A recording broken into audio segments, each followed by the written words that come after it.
Cordyceps is a medicinal mushroom that's native to the Tibetan Plateau and the surrounding Himalayan regions of India, Nepal and Bhutan.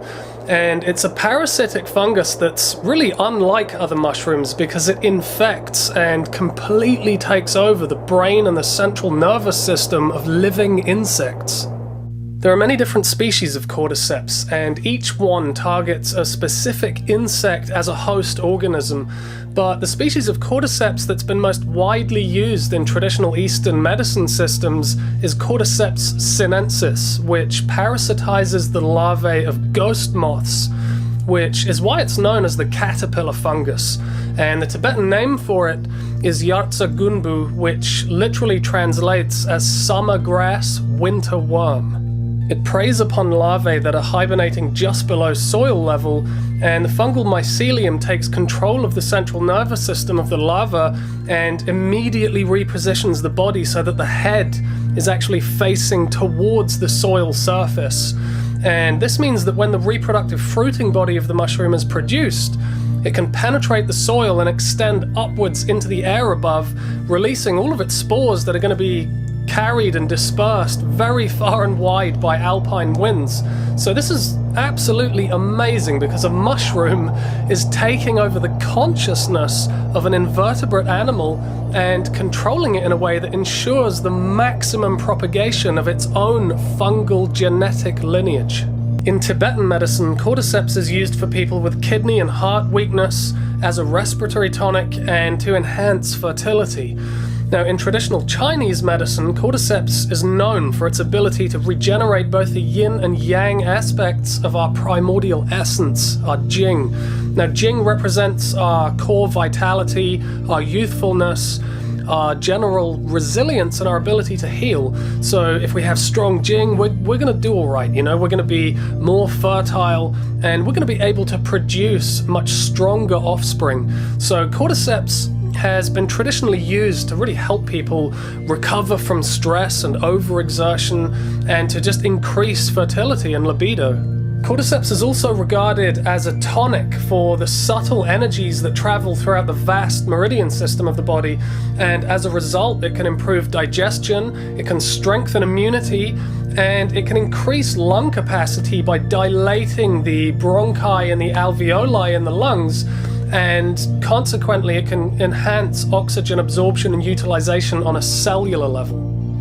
Because the air is very thin up on the high Tibetan plateau, and so anything that grows up there must become very proficient at extracting oxygen from the surrounding atmosphere, and this is an ability that Cordyceps can share with us when we use it as a medicine, which is really why it's well suited for people with respiratory issues like asthma and bronchitis. And this is actually how knowledge of Cordyceps first began to permeate the Western world, because 3 female athletes broke 5 world records in track events at the Beijing National Games in 1993. Now this attracted some suspicion at the time because all 3 of these athletes were on the same team, but they all tested negative for narcotics. And when they were questioned, their coach explained that as part of their training regimen, the team had been consuming daily doses of a herbal formula, and the main ingredient in that formula was Cordyceps. Further studies on Cordyceps have shown that it increases the production of adenosine triphosphate, or ATP, which is our cellular energy currency. Now, Cordyceps is a naturally rich source of adenosine, and because ATP synthesis is completely dependent on cellular respiration, the increased oxygen delivery from Cordyceps is going to further support the production of ATP. So it really just means that we're going to have access to more energy when we need it most. Traditionally, Cordyceps was used as a way to enhance mental clarity and improve focus and concentration. And of course, the increased oxygen delivery is going to have a corresponding effect on brain function. So this is really why it's used as a support for things like meditation, or really any tasks that require your undivided attention for long periods of time. Some of the more recent findings have shown that Cordyceps actually modulates the immune system by enhancing the activity of macrophages and natural killer cells, and it also possesses unique polysaccharides that inhibit a number of different types of cancer, including leukemia. Now, it protects against many pathogens, including Lyme, and it's a more effective antiviral medicine than the pharmaceutical drug ribavirin.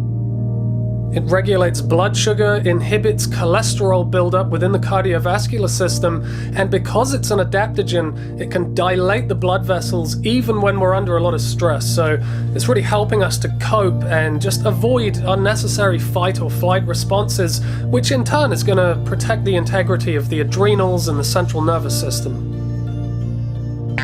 It also possesses a number of biologically active compounds that have been studied extensively for their medicinal properties, like cordycepin, cordycepic acid, and of course adenosine.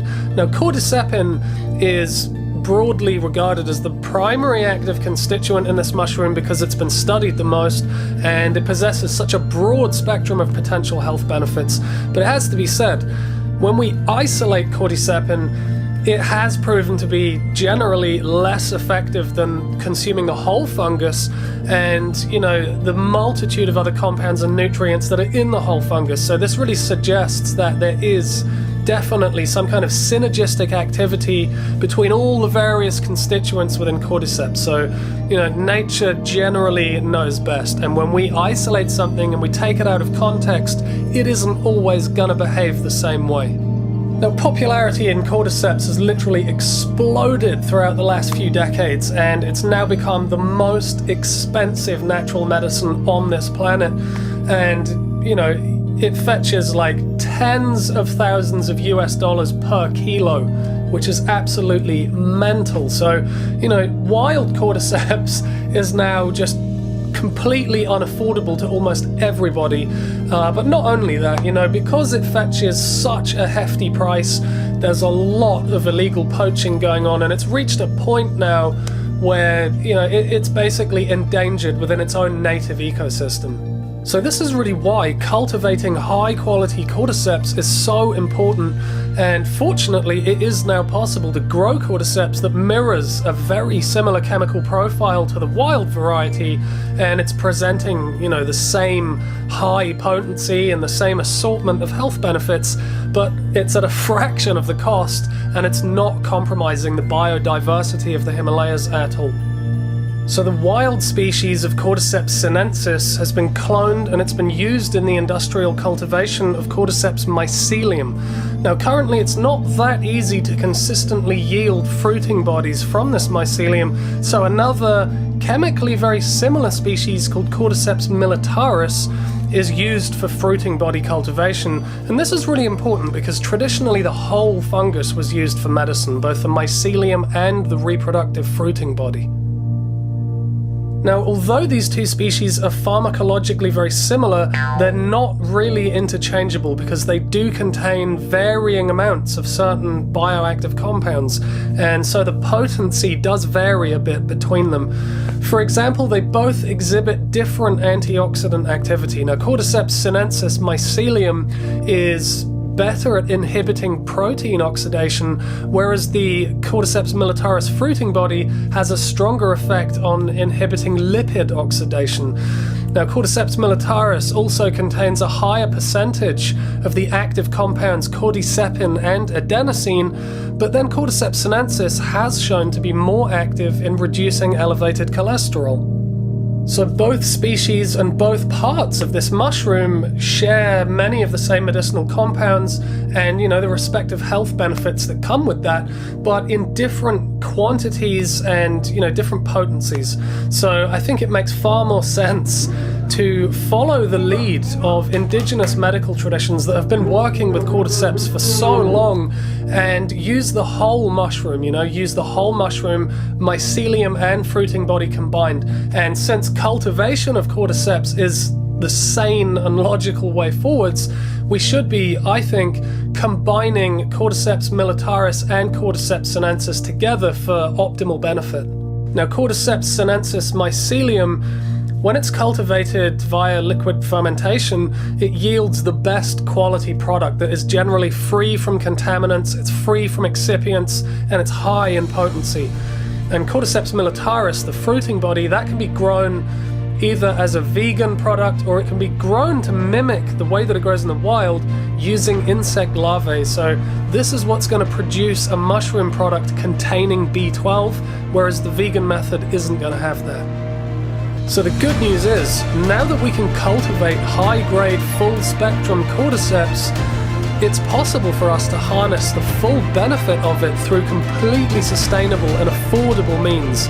So that's really, really good news. You know, this is a formidable ancient medicine that can offer genuine support to us in these really demanding and highly stressful times that we're living in.